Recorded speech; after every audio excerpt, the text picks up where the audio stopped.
Today we talk about Eid al-Fitr. হুজুর আরবিতে খুতবা না পড়াই যে ইংলিশে খুতবা পড়ায় কেন? আরে বাবা এটা তো ভাইরাল হুজুর। ওই কথায় কথায় ইংলিশ কোটা ভুলে তো ওনারা নিয়ে আসে। Either namaz, six takbir. Six takbir. Number first takbir is hands up. আর কেউ বুঝুক আর না বুঝুক ইংলিশে খুতবা দিতে আছে। আচ্ছা হুজুর মেলা বলতে আছি আমরা আপনি কয়েন। সম্মানিত ভিউয়ার্স, আপনারা যারা আমার এই বয়ানটি আমার এই লাইভের মাধ্যমে দেখতেছেন, তারা অবশ্যই আমার চ্যানেলটি সাবস্ক্রাইব করবেন। আচ্ছা হুজুর আমার একটা মশলা কয়েন দেখি। এই ঈদের দিন কি মহিলারা পর্দা সহকারে নাচতে পারবে?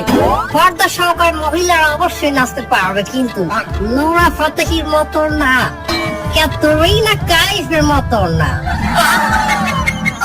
হুজুর আপনি নুরে ফাটিয়ে চলেন কেমনে? কেমনে কাইফি কথা কেমনে? কথাই গেলাম নাকি?